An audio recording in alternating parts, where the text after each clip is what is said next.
Rule against बायस Nemo जुडिक्स क्वासा सुअ। तो आपका legal maxim दे रखा है, इसका मतलब है रूल अगेंस्ट बायस। और बायस का मतलब आपको पता है कि अगर कोई पर्सन इंटरेस्टेड है किसी मैटर में तो क्या वो फेयर डिसीजन दे पाएगा? नहीं दे पाएगा। तो इसीलिए उसके अगेंस्ट में भी क्या बनाया गया, एक रूल बनाया गया प्रिंसिपल ऑफ नेचुरल जस्टिस में। तो अगर कोई जज इंटरेस्टेड है किसी मैटर में तो वो उस केस में किसका काम नहीं कर सकता? जज का काम नहीं कर सकता है। अगर वो किसी केस पे इंटरेस्टेड है, फिर वो किसी भी तरह से इंटरेस्टेड हो, चाहे वो पेक्यूनरी इंटरेस्ट हो, चाहे वो पर्सनल इंटरेस्ट हो, भाई जानता हो पेक्यूनरी मतलब होता है मोनेटरी, चाहे वो मोनेटरी तरह से आप इंटरेस्टेड हो। थर्ड है सब्जेक्ट मैटर, कि सब्जेक्ट मैटर ऐसा है जैसे फॉर एग्जांपल कोई प्रॉपर्टी है और प्रॉपर्टी ऐसी है जिसमें आपका भी कुछ ना कुछ लेना देना है, तो क्या आप उस मैटर पे अपने ही अगेंस्ट में डिसीजन दे पाओगे? पॉसिबल ही नहीं है ना। तो इसलिए इन्हीं चीजों को ध्यान में रख के पॉइंट्स बनाए गए हैं rule against bias.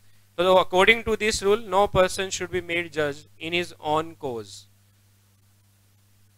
No person should be made जज इन हिज ऑन कोज। कह रहे कि वो मैटर जिसमें आप किसी न किसी से तरह से इंटरेस्टेड हो, केस नहीं लिखा है, कोज लिखा है, जहां आपके पास किसी न किसी तरह से इंटरेस्ट आ रहा हो, रीजन बन रहा हो आपके इंटरेस्ट का, तो उस मैटर में आप किसका काम नहीं कर सकते? जज का काम नहीं कर सकते हो। It is a presumption that a person can not take an objective decision. Objective decision मतलब हिमसेल्फ के against in a case in which he has an interest. तो ये प्रिजम्पशन है कि कोई भी पर्सन जो इंटरेस्टेड है किसी भी तरह से, वो फेयर डिसीजन नहीं ले पाएगा किसी भी मैटर में जहां उसका इंटरेस्ट आ रहा होगा। The rule against bias has two main aspects. One, that the judge must not have any direct personal stake in the matter at the hand. Two, there must be not any real likelihood of bias. पहला कह रहे हैं कि आपका direct personal interest नहीं होना चाहिए। Personal interest मतलब अगर आप सामने वाले को जानते हो, जानते कैसे हो? वो आपका रिलेटिव है, वो आपका फ्रेंड है, वो आपका चाहे पुराना क्लाइंट भी क्यों ना रहा हो। एक जज मान लो किसी टाइम पे जज के अलावा कुछ और काम था उसका, जज बाद में बने, उससे पहले वो एडवोकेट था, बाद में उसने पेपर दिया जुडिशरी का और जज बन गया। तो जज बनने से पहले उसने कभी क्या किया हुआ है? उस पर्सन को रिप्रेजेंट किया हुआ है जो पर्सन का केस आज उसके सामने आया हुआ है।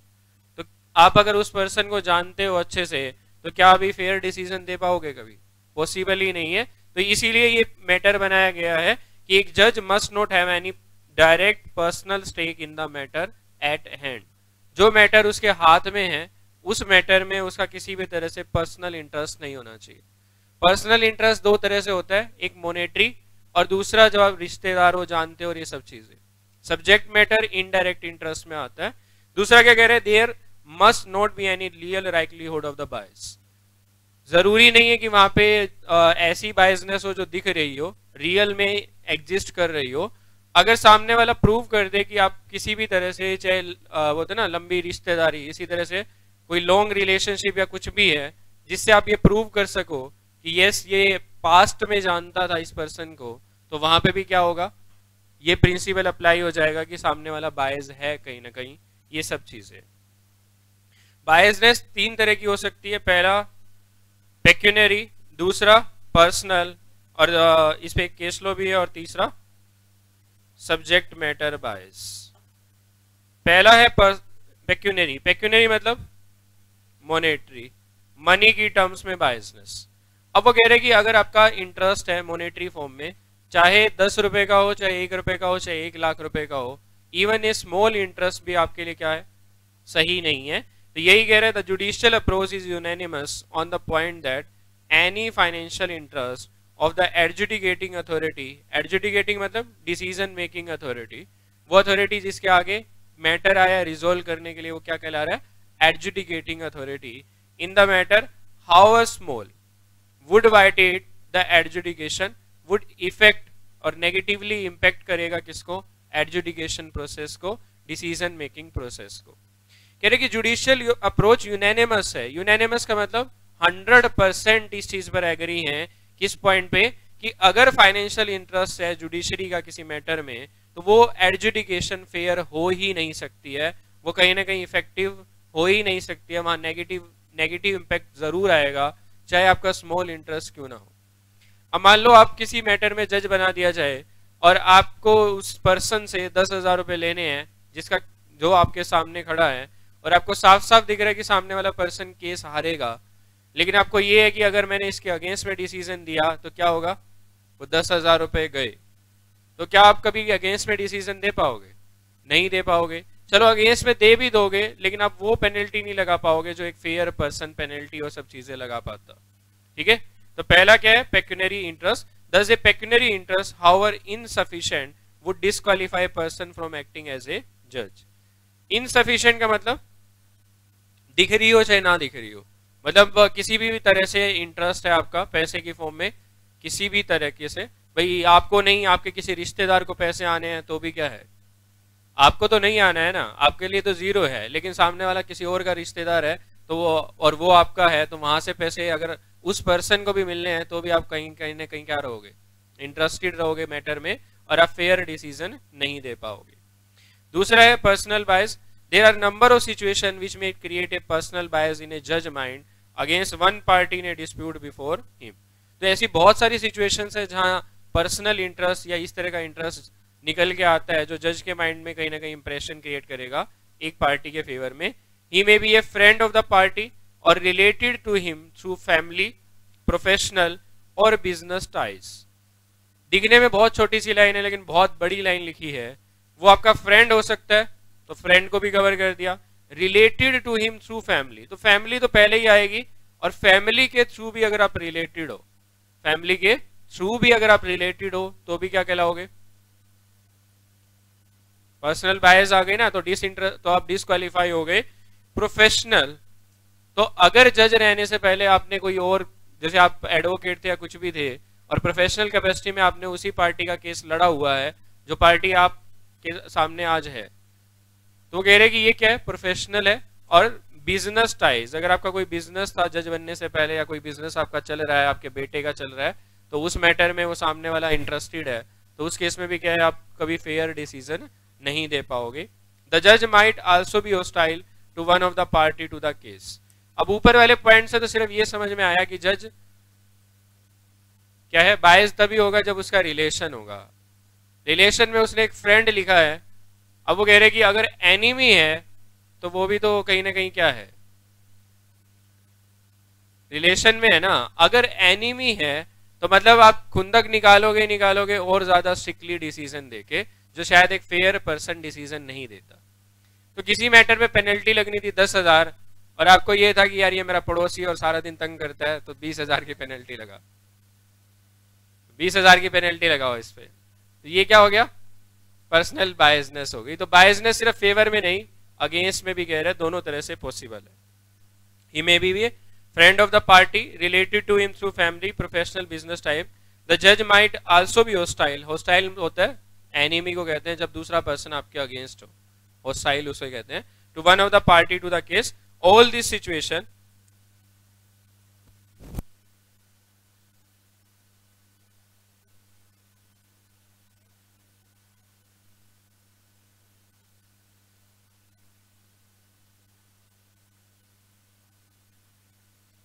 might also be hostile to one of the party to the case. All this situation create bias either in favor or against the party. तो फेवर में भी हो सकता है इंटरेस्ट, और अगेंस्ट का भी हो सकता है। Will operate as a disqualification for a person to act as a judge. तो ज्यादातर होस्टाइल वाला पॉइंट देखने को मिला है, ज्यादातर जो केसेस में देखने को मिला है वो होस्टाइल वाला पॉइंट। क्योंकि मान लो जज मेरा पड़ोसी है, और मेरे मान लो जब छोटे थे तो खेलते थे और जज को तंग बहुत किया है, तो आज केस हो गया तो सामने वाला क्या कहेगा, सामने वाला तो अपना पूरा जोर लगाएगा सजा देने के लिए। तो कह रहे कि उस केस में सबसे ज्यादा चीजें देखी गई हैं, और सबसे ज्यादा तो जज चेंज होते हैं ना, वो इसी रीजन की वजह से होते हैं। सबसे ज्यादा तो जजेस का चेंज देखा गया है वो सिर्फ इसी रीजन की वजह से देखा गया। ज्यादातर पुलिस इस तरह के एक्शंस लेती है जहाँ पे ये दूसरे से दुश्मनी निकालना और ये सब चीजें चलती हैं। तो डायलॉग है ना, पुलिस की ना दोस्ती अच्छी और ना दुश्मनी अच्छी, तो वो वाली चीज हो जाएंगी। केस लो दे रखे mineral development limited versus state of Bihar. अब ये इसमें यही दिखाया गया है, ये हॉस्टाइल का एग्जाम्पल है, अभी जो हमने पढ़ा ना हॉस्टाइल वाला, ये हॉस्टाइल वाला ही एग्जाम्पल है। तो वो कह रहे कि in this case petitioner company was owned by Raja Kamakhya Narayan Singh, who was a lessee for 99 years of 3026 villages situated in Bihar for the purpose of exploiting mica from them. ये खनिज वगैरह minerals वगैरह mica होते हैं ना, ये जैसे आपके तांबा ये सब चीजें, तो इन्हीं में से एक है ये. The minister of revenue acting under Bihar mica act cancelled his licence. अब देखो केस से तो क्या समझ में आया कि एक पेटिशनर कंपनी है, कंपनी का नाम मिनरल डेवलपमेंट लिमिटेड है, जो किसने, इसका ओनर है राजा, जो भी पूरा नाम है पढ़ लेना. लेसी था ये कितने साल के लिए, लेसी का मतलब इसको लीज पे, ये इतने सारे विलेजेस मिले हुए थे लीज पे, मतलब इसने गवर्नमेंट से लीज पे ये सारे गांव लिए थे कि इन गांव पे मेरा हक है. किस पर्पस के लिए, यहां से वो मिनरल निकालने के लिए. गवर्नमेंट को क्या चाहिए था, गवर्नमेंट को पैसा चाहिए था, आपने बिड लगाई और बिड में आपने लीज पे प्रॉपर्टी ले ली. देखिए किसी ने केजीएफ देखी है, तो केजीएफ में भी तो वो क्या करता है, वो जो सोने की खाने हैं वो गवर्नमेंट से क्या करता है, लीज पे लेते हैं ना, नाराची जिसको उसने बोला था और वो सब चीजें गोल्ड निकालने के लिए. Minister of revenue acting under Bihar mica act cancelled his licence. तो मिनिस्टर ऑफ रिवेन्यू जो उस टाइम पे थे उन्होंने उसका कैंसिल कर दिया licence. Owner of company Raja has oppose the minister in general election of 1952 and minister has filed a criminal case under section 500 of Indian penal code against him. अब वो कह रहे कि क्या आगे कर रहे हो, पहले पुराना तो समझ लो, इंग्लिश ही तो पढ़ी है, हिंदी तो बताई ही नहीं, इतनी जल्दी होती है आगे करने की. अब वो कह रहे कि ओनर ऑफ द कंपनी, ये जो राजा था, इसने क्या किया था, इसने अगेंस्ट में इलेक्शन लड़े थे 1952 में उस पर्सन के जो आज मिनिस्टर है और जिसने लाइसेंस कैंसिल किया है. मतलब ये जो पर्सन है राजा और ये जो अब जो मिनिस्टर है, ये 1952 में एक दूसरे के आगे थे इलेक्शंस में, एक दूसरे के अगेंस्ट में लड़ रहे थे इलेक्शन. ये जीत गया होगा और ये हार गया होगा. तो ये क्या निकाला इसने, अपनी पावर दिखाई है, क्या बनते ही मिनिस्टर बनते ही वो जो होस्टाइल वाली पावर है वो वाली दिखाई है कि अब मैं दिखाता हूं कि मैं क्या कर सकता हूं. तो लाइसेंस उठा के क्या कर दिया, कैंसिल. ये जुडिशरी के पास पहुंचा. अब लाइसेंस कैंसिल पर्सन ने किया या मिनिस्टर ने किया है, तो इसीलिए केस किसके अगेंस्ट में है, स्टेट ऑफ बिहार, क्योंकि मिनिस्ट्री का ऑर्डर था. तो मिनिस्ट्री के ऑर्डर मतलब गवर्नमेंट को चैलेंज करने हैं, गवर्नमेंट को चैलेंज कर रहे हैं, तो इसीलिए लिखा है स्टेट ऑफ बिहार. तो मिनिस्टर हैज फाइल्ड, और मिनिस्टर ने केस जीतने के बाद एक क्रिमिनल केस भी फाइल कर दिया. किसके अगेंस्ट में, इस पर्सन के अगेंस्ट में, डेफेमेशन, मानहानि और इस तरह के cases.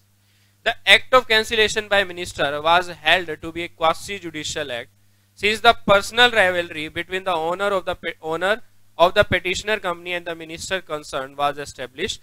Cancellation order become violated in a law. अब वो कह रहे कि ये जो एक्ट ऑफ कैंसिलेशन था किसने किया था, मिनिस्टर ने. ये क्या था, क्वासी जुडिशियल एक्ट था. मतलब आप ऑर्डर दे सकते थे लेकिन ये ऑर्डर पूरा जैसे जज ने ऑर्डर दिया इस तरह का ऑर्डर नहीं था, क्योंकि एडमिनिस्ट्रेटिव अथॉरिटी है गवर्नमेंट. एडमिनिस्ट्रेटिव अथॉरिटी यहां पर कौन है, मिनिस्ट्री है. एडमिनिस्ट्रेटिव अथॉरिटी कौन है यहाँ पे, मिनिस्ट्री है.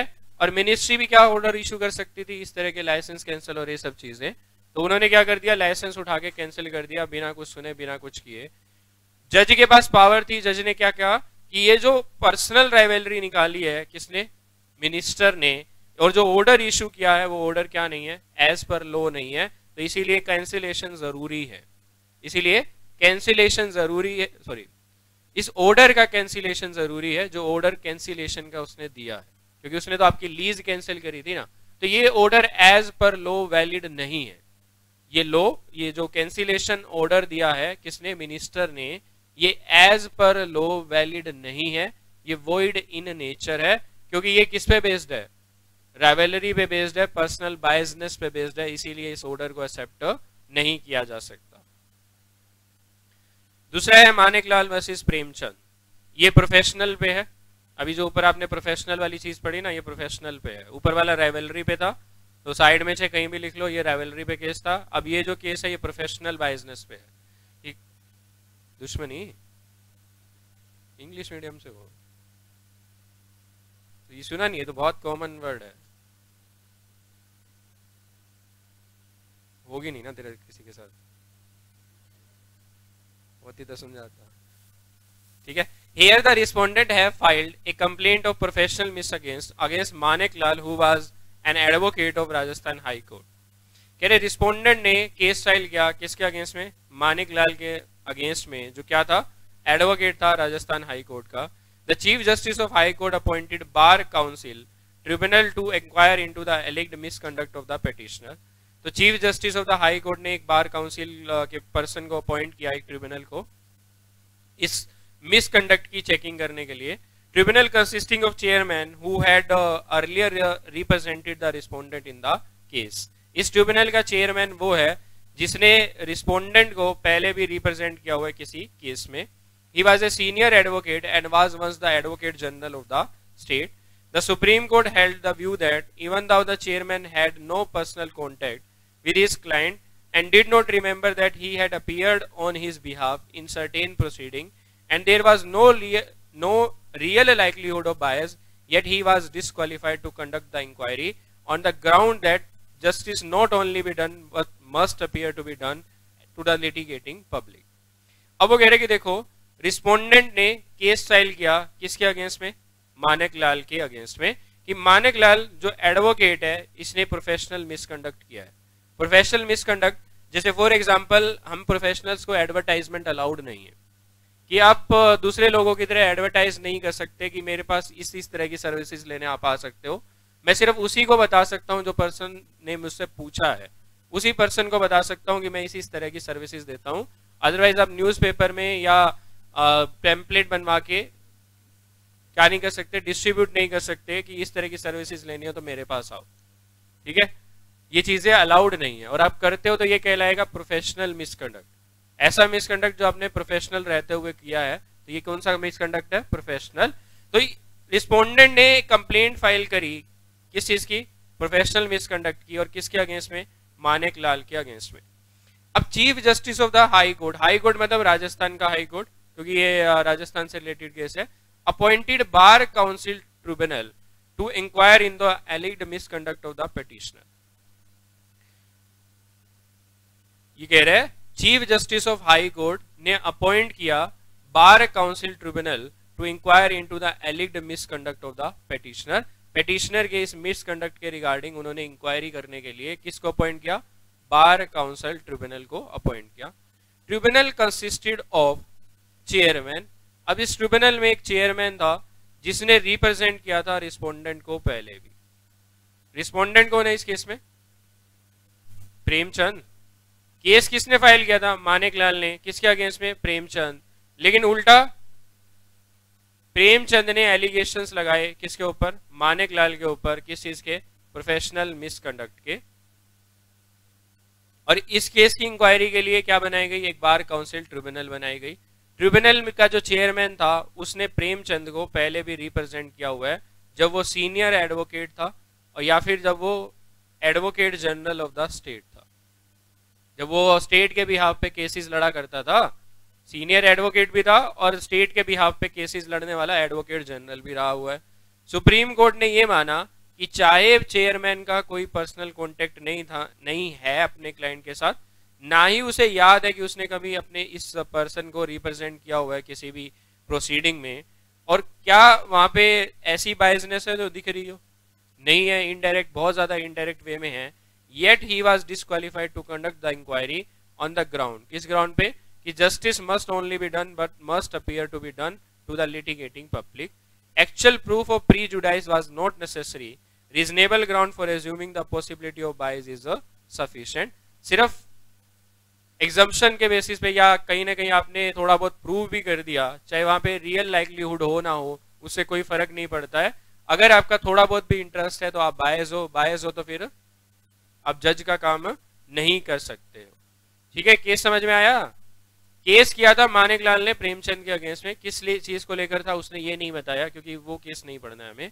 अब ये कह रहे कि प्रेमचंद ने एलिगेशंस लगाए मानिक लाल पे, किस चीज के, प्रोफेशनल मिसकंडक्ट के, क्योंकि मानिक लाल एडवोकेट था किसका, राजस्थान हाई कोर्ट का. अब कोर्ट ने इसकी इंक्वायरी के लिए किसको बुलाया, बार काउंसिल ट्रिब्यूनल को बुलाया. उसका जो चेयरमैन था उसने कभी प्रेमचंद को रिप्रेजेंट किया हुआ था. तो रिस्पोंडेंट के आगे लिख लेना, प्रेमचंद की बात कर रहा है, तो प्रेमचंद को उसने कभी रिप्रेजेंट किया हुआ था जब वो क्या था, जब वो चेयरमैन, जब ये चेयरमैन क्या था, सीनियर एडवोकेट रहा हुआ है किसी टाइम पे, उस टाइम पे उसने इसे रिप्रेजेंट किया था। बट चेयरमैन ने क्या बोला कि मुझे याद ही नहीं है कि मैंने कभी इसका केस लड़ा है, ना मेरा इसके साथ कोई पर्सनल कॉन्टेक्ट रहा है, तो आप कैसे कह सकते हो मैं किसी केस में इंटरेस्टेड हूँ।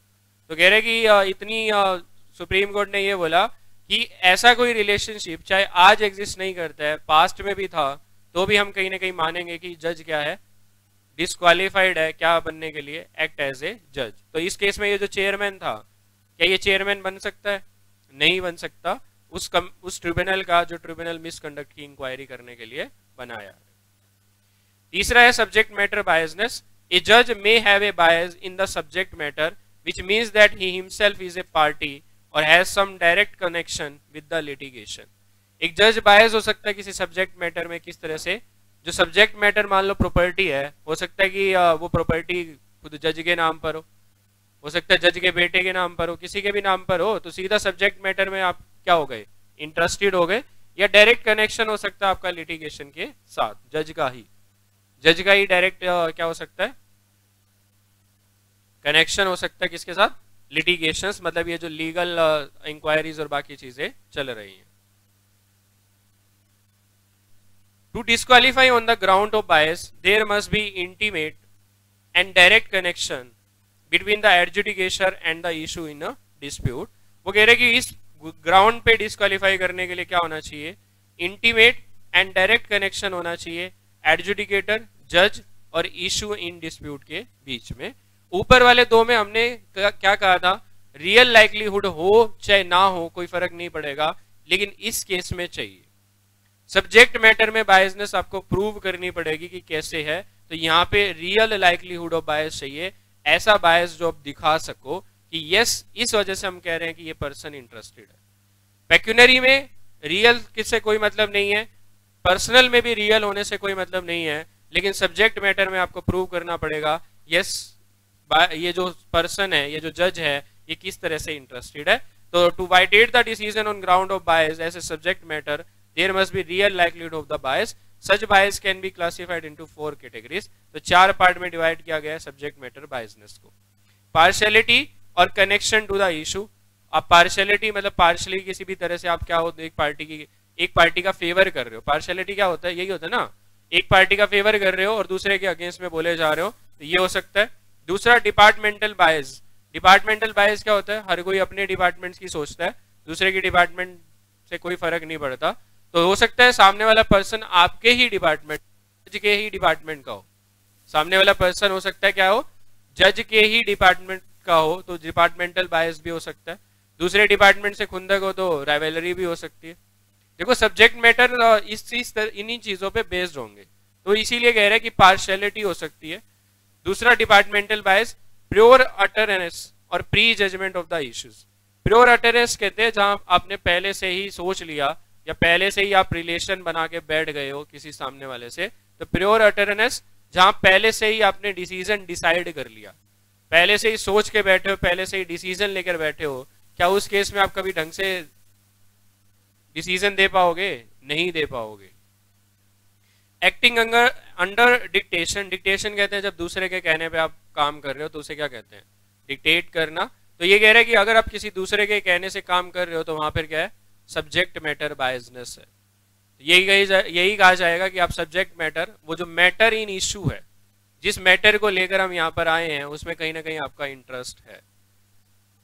तो पार्शियलिटी और connection to the issue, departmental bias, pure utterness और pre judgment of the issue और एक्टिंग अंडर डिक्टेशन, तो ये क्या है, सब्जेक्ट मैटर बायसनेस है। तो 3 तरह की बायसनेस दी है, 3 तरह का बायस है।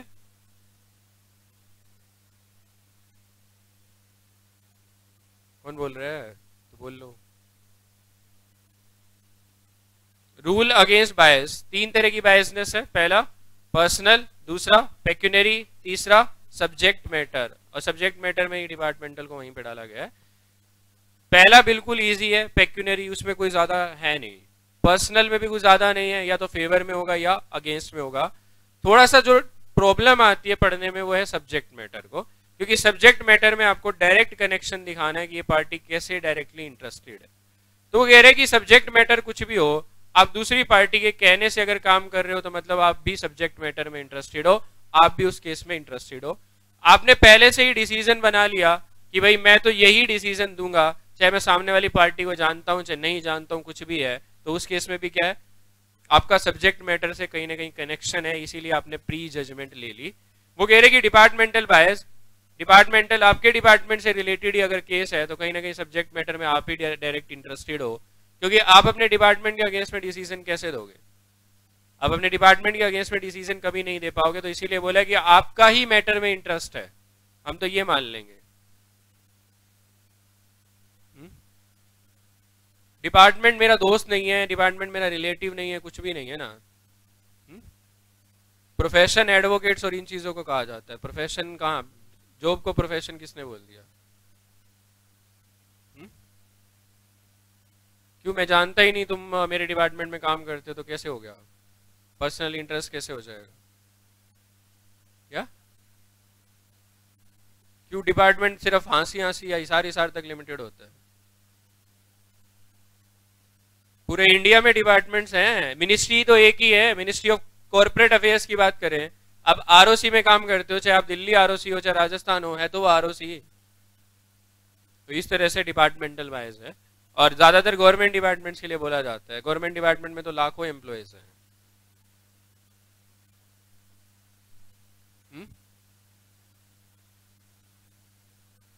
तो वो तो सामने वाली पार्टी को प्रूव करना है कि किस तरह से है।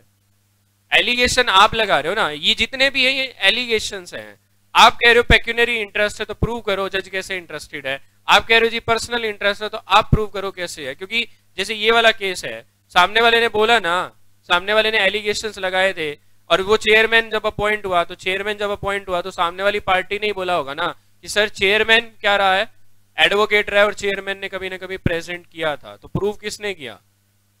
जिसने चैलेंज किया इस चेयरमैन की अपॉइंटमेंट को, किसी ने तो चैलेंज किया है ना। अब देखो, आपको सिर्फ केस का कंक्लूजन पढ़ाया जाता है, केस नहीं पढ़ाया जाता, सिर्फ कंक्लूजन पढ़ाया जाता है। अब इससे अगर केस ड्रॉ करने लगे हो तो क्या होगा कि ये ट्रिब्यूनल जो बनाया गया था, बार काउंसिल ट्रिब्यूनल, इसका जो चेयरमैन जब अपॉइंट हुआ, सामने वाली पार्टी को पता चला होगा, तो सामने वाली पार्टी ने जाके क्या किया, उसका चैलेंज किया। ये जो चेयरमैन है ये सही नहीं है, इसको बदला जाए। तो जज ने बोला प्रूव करो, तो उसने प्रूव किया। इसने कभी ना कभी रिप्रेजेंट किया हुआ है उस पर्सन को जो रिस्पोंडेंट है। इस केस में मानिकलाल वर्सेस प्रेमचंद में जो रिस्पोंडेंट है, इसको कभी ना कभी रिप्रेजेंट किया हुआ है। तो देखो, राजस्थान हाई कोर्ट ने तो क्या किया, राजस्थान हाई कोर्ट ने सुनवाई की होगी, उसने शायद नहीं माना होगा, तो ये पर्सन कहां पहुंचा, सुप्रीम कोर्ट में पहुंचा उस ऑर्डर के अगेंस्ट में। और सुप्रीम कोर्ट ने माना कि यस, चाहे आपका डायरेक्ट इंटरेस्ट नहीं है, किसी भी तरह से आप इंटरेस्टेड हो, तो भी वो क्या है, पर्सनल इंटरेस्ट तो है ही। ठीक है, तो ये रूल, पहला आपका रूल हो गया। फटाफट आ जाओ exception to natural justice, exception to principle of natural justice. अब वो कह रहे कि कुछ ऐसी सिचुएशंस हैं जहां पे principal of natural justice follow नहीं किया जाता है। कुछ ऐसे एक्सेप्शंस हैं लॉ में जहां क्या फॉलो नहीं किया जाता है, principal of natural justice follow नहीं किया जाता है। द नॉर्मल रूल क्या था, ए पर्सन जो अफेक्ट हुआ है एडमिनिस्ट्रेटिव एक्शन से entitled to claim natural justice, that requirement may be excluded under certain exceptional circumstances. 2 बार पेपर में आ चुका है। राइट डाउन द या exceptions of principle of natural justice. तो वो कह रहे हैं कि principle of natural justice generally तो हर जगह फॉलो किया जाता है, लेकिन कुछ एक्सेप्शन है जहां फॉलो करने की जरूरत नहीं है। जैसे लास्ट वाले पे आओगे, इम्प्रैक्टिबिलिटी, जहां पॉसिबल ही नहीं है क्या करना, प्रिंसिपल ऑफ नेचुरल जस्टिस को फॉलो करना। क्यों पॉसिबल नहीं है? क्योंकि वहां लार्ज नंबर ऑफ पीपल्स है और हर किसी से नहीं पूछा जा सकता। अब जैसे फॉर एग्जांपल, मान लो एक, जैसे इसमें एग्जांपल भी दिया गया है कि एक एग्जाम कंडक्ट हुआ और एग्जाम में कुछ बच्चों ने चीटिंग करी, तो डिपार्टमेंट ने या उस पर्टिकुलर कॉलेज ने क्या किया, पूरा का पूरा एग्जाम कैंसिल कर दिया, सबका एग्जाम कैंसिल कर दिया। अब जिनका जो सच में नकल मार रहे थे उनको तो फर्क नहीं पड़ा, लेकिन जिन्होंने तैयारी करके दिया था उन्होंने इसको जाके चैलेंज कर दिया कि भाई क्या है, हमसे तो पूछा ही नहीं गया कि हम नकल मार रहे थे या नहीं मार रहे थे, हमें तो प्रिंसिपल ऑफ नेचुरल जस्टिस ही नहीं मिला कि हमारे अगेंस्ट में कोई डिसीजन आया। डिसीजन क्या? Exam cancel. और एग्जाम कैंसिल अगर हमारे अगेंस्ट में डिसीजन है तो उससे पहले हमें क्या मिलनी चाहिए? अपॉर्चुनिटी ऑफ बीइंग हर्ड मिलनी चाहिए ना, हमारी भी बात सुनी जानी चाहिए। तो इस लॉ में लिखा है कि जब क्या हो, पर्सन्स बहुत ज्यादा हो, तब principal of natural justice follow नहीं किया जा सकता है। जैसे फॉर एग्जांपल लाठी चार्ज है, अब लाठी चार्ज हुआ, आप बाय चांस उस टाइम पे क्या थे, वहां से जा रहे थे, तो पुलिस ने 2 आपके भी लगा दिए, तो आप जाके क्या कहोगे, बोले मैं तो यहां से जा रहा था, कोई पूछेगा आपसे? वहां पे प्रिंसिपल ऑफ नेचुरल जस्टिस दिया गया कि आपसे पूछा गया पहले आप इस भीड़ में शामिल हो या नहीं हो, सीधा लगा दिए गए। तो यही कह रहे कि जहां प्रैक्टिकल नहीं है, जहां पॉसिबिलिटी नहीं है, क्योंकि वहां पे large number of people involve है, where the authority deal with large number of people, it is not practicable to give all of them opportunity of being heard. Therefore, in such a situation, the court does not insist on observation of rule of natural justice. और यही कह रहे, इस condition में court के लिए possible नहीं है, ना ही कोर्ट बोल सकता है क्या करने के लिए, ऑब्जर्व करने के लिए, फॉलो करने के लिए, किसको, रूल ऑफ नेचुरल जस्टिस। मैंने पहले ही बोला ये जो चैप्टर है ये एडमिनिस्ट्रेटिव अथॉरिटी का पार्ट है, एडमिनिस्ट्रेटिव लॉ का पार्ट है, तो यहाँ पे एडमिनिस्ट्रेटिव अथॉरिटी की ज्यादा बात करी गई है, कोर्ट की बात कम करी गई है। तो यही कह रहे हैं कि जो अथॉरिटी मतलब एडमिनिस्ट्रेटिव अथॉरिटी अगर डील कर रही है लार्ज नंबर ऑफ पीपल से और पॉसिबल नहीं है अपॉर्चुनिटी ऑफ बीइंग हर्ड देना, जैसे फॉर एग्जांपल पुलिस का मैंने आपको दिया, पुलिस क्या है, एडमिनिस्ट्रेटिव अथॉरिटी है, जिसका काम एडमिनिस्ट्रेशन को संभालना है, जिसका काम लॉ ऑर्डर की सिचुएशन को मेंटेन करना है।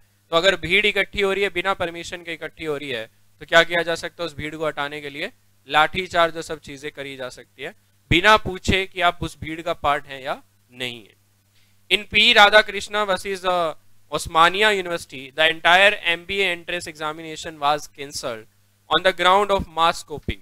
बहुत ज्यादा नकल मार हुआ, तो नकल मारने की वजह से एग्जाम को क्या कर दिया, cancel. The court held that it was not possible to give all the examinee the opportunity of being heard before cancellation of the examination. और ये पॉसिबल नहीं था कि हर एक से पूछा जाए तूने नकल मारी या नहीं मारी, और नहीं मारी तो प्रूव कर कैसे नहीं मारी है? हाँ तो फिर प्रूव करो ना, मना करने से क्या होगा, प्रूव तो करना पड़ेगा ना, हर जगह यही है। तो इसीलिए कह रहे ना, इसीलिए पूछा ही नहीं गया, सीधा एग्जाम उठा के क्या कर दिया, कैंसिल ही कर दिया। ऊपर वाले पॉइंट पर आओ, एकेडमिक इवेल्युएशन।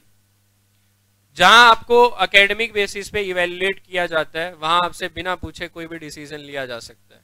फॉर एग्जांपल आपके टेस्ट में कम नंबर आए, तो हम बिना पूछे आपके घर पे फोन कर देंगे, ठीक है, आपने बीमार थे या कुछ भी थे, वहां पे ऑप्शन नहीं है, ठीक है, फिर भी हम सुन लेते हैं कई बार आपकी, लेकिन हमारे पास राइट है फिर भी क्या करने का, बिना आपसे पूछे आपके मार्क्स के बेसिस पे आपके घर पे इन्फॉर्म करने का।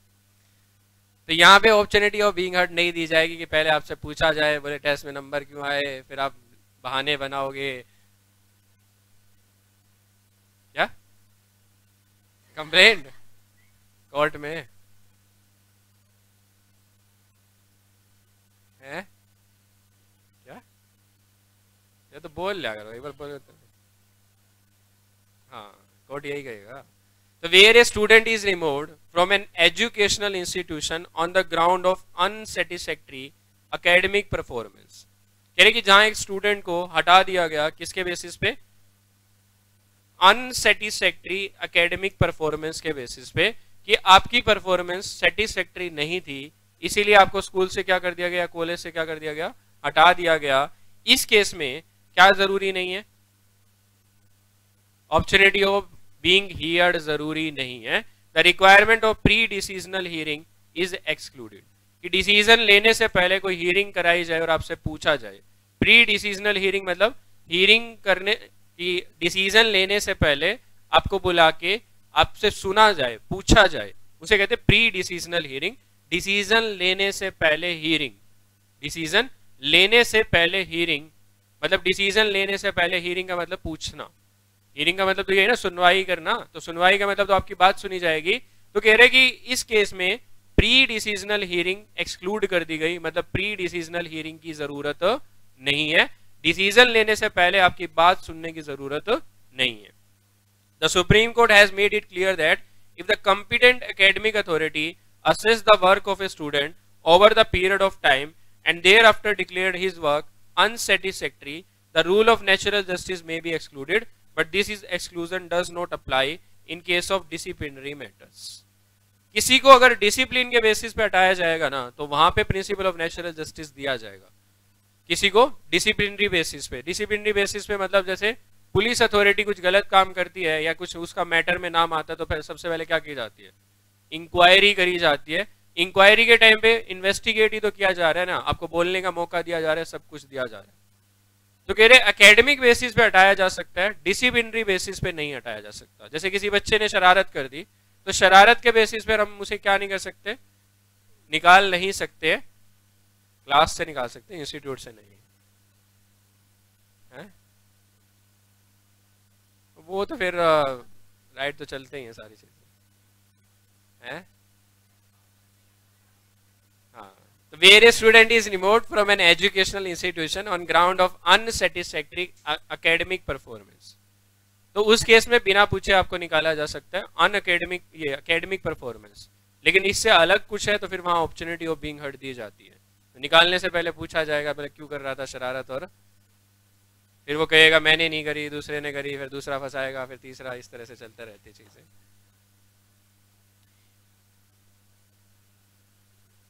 हाँ, इंटीरियम डिसिप्लिनरी एक्शन, जहां पे फाइनल डिसीजन नहीं ले रहे हैं, जहां पे फाइनल डिसीजन नहीं ले रहे हैं, इंटीरियम डिसीजन ले रहे हैं या इंटीरियम एक्शन ले रहे हैं। जैसे अगर किसी पुलिस वाले के अगेंस्ट में कोई एप्लीकेशन आती है तो उसकी बात बिना सुने उसे सस्पेंड कर दिया जाता है। सस्पेंड के टाइम पे उसे अपॉर्चुनिटी ऑफ बीइंग हर्ड दी जाती है, क्योंकि उस टाइम पे सस्पेंशन जरूरी था कि भाई आपके अगेंस्ट में एलिगेशंस लगे हैं तो एलिगेशंस चलेंगे ना, लेकिन आपको अभी के लिए इस पोस्ट से हटा दिया जा रहा है सो दैट आप उस पोस्ट का मिसयूज ना करो। तो पुलिस वाला कहेगा नहीं मुझे अपॉर्चुनिटी ऑफ बीइंग हर्ड दो, तो पुलिस ने क्या बोला, अथॉरिटी ने आपको अपॉर्चुनिटी ऑफ बीइंग हर्ड दे ही तो रहे हैं। सस्पेंड करने के बाद सस्पेंशन पीरियड है आपका, जिस पीरियड के दौरान आपको अपॉर्चुनिटी ऑफ बीइंग हर्ड दी जाएगी। तो कह रहे rule of natural justice not attracted in case of इंटीरियम disciplinary action. For example, order of suspension of a police officer pending an inquiry against him is not final, but an interim order and application of rule of natural justice is not attracted in case of such a order. In Abhay Kumar vs. Srinivasan, an order was passed by the college authority debarring the student from entering the premises of the college or attending the class till the pendency of the criminal case against him for stabbing a student. The court held that order was interim, not final. अब वो कह रहे कि एक student को D बार कर दिया गया, डी बार मतलब उसको रोक दिया गया कि आप तब तक कॉलेज प्रीमाइसिस में नहीं आ सकते। डी बार मतलब रोक दिया गया, उसकी एंट्री को रेस्ट्रिक्ट कर दिया गया कि आप तब तक कॉलेज कैंपस में नहीं आ सकते जब तक आपके अगेंस्ट में क्रिमिनल केस चल रहा है। किस चीज का? एक तरह से रैगिंग का, कि आपने दूसरे को स्टेप किया, रैगिंग करी है, इस तरह से। The court held that order was इंटीरियम। Court ने क्या माना? ऑर्डर क्या है? इंटीरियम है। जब तक आपके अगेंस्ट में इंक्वायरी चल रही है तो तब तक ये इंटीरियम ऑर्डर है, आपको सिर्फ सस्पेंड किया गया है, निकाला नहीं गया है। फाइनल ऑर्डर लेने से पहले आपको क्या दी जाएगी? Opportunity of being heard. It was a preventive in nature. ये जो डिसीजन था किस तरह का था? प्रिवेंटिव, जो रोक रहा था आपको कुछ करने से। It was pass with a object to maintain peace in the campus. Purpose क्या था? क्योंकि आप आओगे तो और ज्यादा लोग डरने लगेंगे और ऐसा कुछ होगा, इसीलिए आपकी एंट्री को क्या कर दिया? रेस्ट्रिक्ट कर दिया। The rule of natural justice were not applicable in such a case. तो इस केस में भी क्या एप्लीकेबल नहीं है? नेचुरल जस्टिस के प्रिंसिपल एप्लीकेबल नहीं है। ठीक है, बाकी दो अगली क्लास में करेंगे, और एक टॉपिक भी है इफेक्ट ऑफ फेक।